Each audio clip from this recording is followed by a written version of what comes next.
그런데 또 다른 지역이 부상하고 있습니다.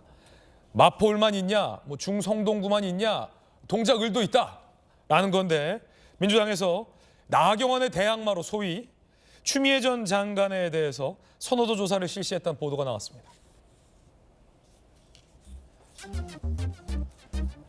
자, 동작을은 민주당 이수진 의원이 현역입니다. 그런데 그 전에는 나경원 전 의원이 지역구였습니다. 나경원 전 의원은 이번에 출마 선언을 했고요. 국민의힘에서는 나경원 의원이 유력하게 얘기되고 있습니다. 그런데 민주당이 이 지역에 선호도 조사를 실시했는데 거론되는 게 현역 이수진 의원 말고 추미애 전 장관과 전현희 전 권익위원장 이름이 거론되고 있다는 게 취재됐습니다. 어허, 그러면 나경원 전 의원의 대항마로 추미애냐 전현희냐 이걸 놓고 민주당이 지금 고심에 들어갔다라고도 해석될 여지가 있어 보이는데요. 전현희 전 권익위원장은 종로 출마를 최근까지 타진했었거든요. 흥미로운 보도입니다.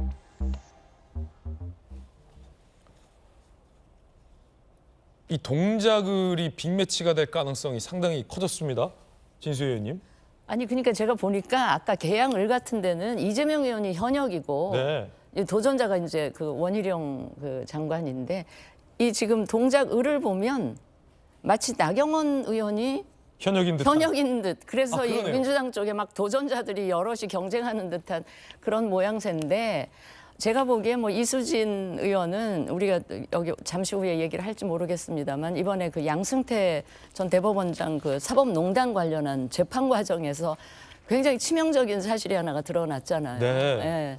그런 사실 때문에 아마 민주당으로서는 그 공천을 주기가 좀 힘들지 않겠냐. 근데 이수진 지금 의원은 그 건 말고도 그 의정 활동 중에 여러 좀 안 좋은 그 모습들이 많이 드러났고 무리를 더 빚은 것도 있기 때문에 아마 이수진 의원을 공천을 주기는 민주당으로서는 굉장히 거북하고 부담스러울 것 같고요. 그러다 보니 이제 추미애 전 장관 또 전현희 의원 이야기가 나오는 것 같은데 전현희 전 권익위원장은 아마도 종로 출마를 희망은 하고 있지만 그 또 종로 지역이 노무현 전 대통령 사위가 있죠. 사위가 뭐 그동안 부지런히 지역 관리를 했다는 이야기도 들리고 아마 그래서 그 노무현 전 대통령 사위에 대해서 민주당에서는 이 그 고려를 예. 적극적으로 하지 않을 수가 없을 것 같은 생각이 들고 그래서 아마 이광재 전 의원도 이제 종로를 피해서 다른 지역으로 간다는 것 같고요.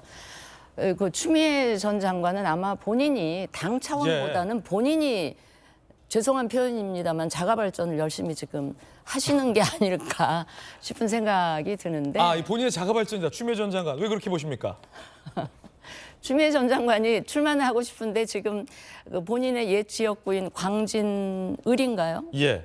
그쪽으로 가기에는 이제 고민정 지금 현 최고위원이 또 버티고 있고 문재인 대통령 얼굴도 비칠 거고 하기 때문에 아마도 좀 부담스러워해서 결국은 이 현역이 없는 예. 아까 저기 나경원 의원이 버티고 있는 저 지역으로 가는 게 일단 세간의 관심도 끌 것이고 예. 뭐 이런 판단을 하지 않으셨을까 싶습니다. 그렇군요. 전현희 위원장 같은 경우에는 잠시 후 저희 전해드리겠지만 또 다른 지역에서의 어떤 적합도 조사에 이름을 올렸다고 하고 추미애 전 장관과 나경원 전 의원 이렇게 되면요. 보세요. 추미애 전 장관 당대표였었죠. 민주당. 나경원 의원 그 자유한국당 원내대표였었죠. 대표급이에요. 대표급의 다선의 상징성 있는 여성들의 대결이 되잖아요. 동작을 한 번은 나경원 의원에게 한 번은 민주당 이수진 의원에게 표를 주었던 지역이라 이 동작을은 어느 당에 유리하다라고 말하기 애매한 약간 스윙 보터 지역으로 평가가 되잖아요. 그러면 민주당 입장에서도 중량감 있는 대표급 여성 선수를 투입해야겠다라는 판단을 할 수도 있을 것 같은데 나경원 대 추미애, 추미애 대 나경원 어떻게 볼망하십니까? 제가 봤을 때는 민주당의 별로 바람직한 선거 전략이 아닐 것 같아요. 왜요? 일단 동작은 말씀하신 것처럼 그 서울의 스윙 스테이트가 맞습니다. 2014년에 그 730 재보선 때도 제 기억이 맞다면 1000표 이내 굉장히 근소한 차이로 당락에 갈렸어요. 네. 어쨌든 지금 선거 구도가 나경원이냐 나경원이 아니냐처럼 형성이 되고 있습니다. 그 나경원 전 의원이 지금 갑인 거예요, 약간. 그런데 지금 나경원 전 의원은 4선까지 하셨고 당의 간판이나 다름없잖아요. 그런 분을 상대할 때는 사실은 상대방이 전통적으로 구사할 수 있는 전략이 크게 두 가지가 있습니다. 하나는 정말 참신한 신인을 붙여서 다선대 신인 구도로 가는 겁니다. 그게 지난번 이수진 의원이 그렇죠. 출입했었을 예. 때였는데 여러 가지 뭐 국정감사나 뭐 여러 가지 질의에서 여러 가지 모습을 보여줘서 여러 가지 생각이 있는 것 같아요. 그렇죠. 그렇게 한 번 했기 때문에 사실 또 하나 구사할 수 있는 전략이 이제 정말 기억 밀착형 인사를 내놓는 겁니다. 예. 예, 그렇게 가는 방법이 있는데 사실 추미애 전 장관은 그 두 가지 모두에 다 해당이 안 되죠. 지금 5선에 뭐 장관까지 하셨고 네. 그러면은 그런데 동작을에 연고가 있냐 하면은 이렇다 할 연고는 없단 말이에요. 그런데 그렇게 거물급들이 빅네임만 갖고 그냥 다른 선거구에 왔을 때 생각보다 그렇게 잘 되는 경우가 많지 않습니다. 그리고 낙선할 경우에는 정치생명의 치명상이 되거든요. 그것의 대표적인 예가 2014년에 730 재보선에서 민주당이 스스로 경험해본 아주 좋은 사례가 있습니다. 손학규 전 대표가 당시에 지역구를 수원 8달로 옮겨서 출마를 하셨죠. 그때 낙선을 하면서 그 뒤로 다시는 원내에 복귀를 못했습니다. 그래서 이렇게 다선 빅네임을 그냥 빅네임이라고 보내는 전략이 과연 민주당에 유리할 것인가? 저는 민주당이 한번 좀 잘 생각해볼 문제라는 그런 의견을 갖고 있습니다. 예, 추미애 전 장관 같은 경우에는 최근 같은 문재인 정부에서 주요 역할을 했었던 본인은 장관을 하고 대통령 비서실장을 했던 임종석 전 실장을 겨냥해서 저 대통령 잘못 모셨다 라며 어떻게 윤석열을 발탁하냐 라며 책임론을 제기하기도 했었습니다. 그러자 임종석 전 실장이 약간 좀 기억에 편집증적인 뭐가 있는 거 아니냐, 못난 집안 싸움 그만하자라고 맞대응하기도 했었는데 어쨌든 추미애 전 장관 같은 경우는 친명계를 향해서 상당한 로열티를 지금 강조하고 있는 것만큼은 맞잖아요. 이제 그런 친문계에 대한 공격을 통해서 본인의 입지를 좀 높이시려는 것 같은데, 근데 뭐 모르겠어요. 제3자가 봤을 때 윤석열 당시 검찰총장을 낳은 건 임종석 실장인지 모르겠으나 낳은 어머니가 있고 키운 건 키운 어머니는 따로 추미애 계시다. 전 장관 아니었나? 뭐 국민들 그렇게 인식하고 있지 않습니까? 그래서 그러면 사실 낳은 정도 낳은 정이지만 기른 정이 더 예. 그런 측면에서 저는 그 문재인 정부에서 그 윤석열 검찰총장에 대해서 그냥 두 분 다 나의 과오가 있었다, 나의 실수도 있었다 하고 인정하고 넘어가면 되는 건데 어떻게 보면 추미애 전 장관이 어떻게 공격을 먼저 한 거죠. 예. 그거에 응수를 임종석 전 실장께서는 할 수밖에 없었을 것 같고, 일단 전 동작을 선거가 동작을이 언제부턴가 참 이 빅매치의 화두가 된 것 같아요. 어휴, 그래요, 예전에도 이번에. 지금 이 나경원 의원과 이수진 의원 전에도 보면은 그때 뭐 재보궐 이럴 때 뭐 그 당시 뭐 그 기동민 전 의원이 거기에 의원이 되시기 전에 거기 뭐 나간다 그러면서 뭐 노회찬 전 의원도 오고 그러면서 그 기동민 전 의원에 대한 뭐 전략 공천이 나왔을 때 그 현직 그 당 지역위원장이 회견장에 막 가서 이야기하고 막 그랬던 경우가 있었거든요. 근데 저는 그런 사례들을 봤을 때 동작을 구민들이 뭔가 다른 지역과 이미 좀 연관성이 있는 정치인을 데려와서 뭐 꽂는 형식 이런 것들에 대한 거부감이 있으실 거라고 생각하거든요.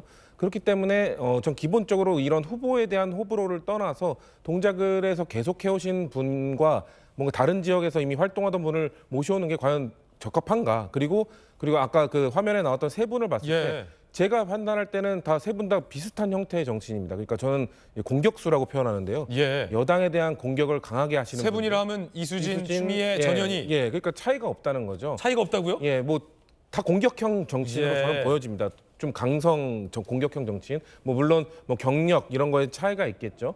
그래서 저는 그리고 추미애 전 장관이 이번에 출마하겠다는 의사를 밝히실 때 이런 이야기를 했거든요. 윤석열 정권에 대한 공격을 제대로 못하고 있다. 그렇기 때문에 내가 나가려고 한다. 그러니까 본인이 공격수임을 자처하셨어요. 예. 근데 저는 전체 선거를 봤을 때 그리고 민주당의 상황을 판단했을 때 지금 민주당이 부족한 거는 공격수가 아니거든요. 민주당은 너무 공격수만 있지 지금 뭔가 수비하는 사람, 뭔가 안정적 운영을 하는 사람, 좀 안정적 발언을 하는 사람 이런 사람이 더 부족한 상황이기 때문에 전 추미애 전 장관이 공격수로서 뭔가 저기 동작을 아까 말씀하신 것처럼 스윙보터 뭔가 중도층의 득표력이 중요한 선거구에 나가는 것이 뭐 적절한가? 물론 예. 뭐 전략 전략 차원에서 당에서 뭐 여러 그 상황을 놓고 시뮬레이션을 돌릴 수는 있다고 보는데 제 개인적으로는 지금 저 그 상황을 가정하고 지금 돌리고 있는 시뮬레이션이 과연 민주당에게 도움이 되는가 저는 의문부호를 붙이고 싶습니다. 그러니까 낳은 은혜보다 이렇게 기른 은혜가 더 크다라는 표현도 좀 흥미롭고. 근데 애초에 왜 이수진 의원이 현역인데 김 의원님 네. 추미애나 뭐 전현희 이런 두 분을 저울질하나요? 글쎄요, 이제 아무래도 당내 아까 말씀하신 여러 가지 평가들이 예. 있을 수 있고요. 특히 이제 본인이 영입됐을 때 이제 사법부 블랙리스트 안에 본인이 포함돼서 이렇게 인재 영입 형태로 된 거 아닙니까? 피해자로서 이제 그런 건데 뭐 최근에는 뭐 그거 아니다 뭐 이런 얘기도 나오고 있기 때문에 피해자가 아닐 수 있다는 예, 의혹. 그래서 뭐 저 여러 가지가 복합적이 아닌가 이렇게 생각하고요. 네. 또 시뮬레이션 해봤더니 나경원 의원의 이제 기세가 만만치 않다라는 당내 여론조사 평가도 있을 수 있겠고요. 또 보니까 지금 1대3 구도로 이렇게 붙여진 건데 네. 3명 중에 근데 4명이 다 그 사법고시 출신의 법조인이네요. 그러네요. 보니까. 그리고 다 제각기 다 활동을 해왔던 그런 분들인데 저런 경우에 이제 누구로 하더라도 추미애 전 장관이 간다면 이제 상당한 빅매치가 될 수밖에 없는데 과연 이게 유리할까? 그러니까 선거 때 그 어떤 후보가 지역에 갔을 때 그 판단이 다 이연령 비연령인 것 같아요. 혹자는 이제 그 지역에서 뭐 나고 자랐냐, 지역의 연고가 얼마나 있냐 이런 걸로 또 평가해서 누구는 안 된다고 하고 또 혹자는 지역 연고가 없더라도 뭐 그냥 가서 전략 공천 형태로 하는 이제 이런 것들이 너무 당의 입맛대로 가는 거 아닌가 싶은데요. 이수진 의원이 일단은 뭐 추미애 전 장관 뭐 돌려봤다 이런 것들 뭐 가짜 뉴스라고 굉장히 반발을 하고 있던데 네. 당사자로서는 반발할 수밖에 없겠죠. 그렇죠. 현역인데. 그러나 뭐 아직된 굴뚝에 연기 나겠습니까? 돌려보고 당에 유리한 쪽으로 또 공천하는 게 어쩔 수 없는 현실이라고 생각합니다. 그렇군요.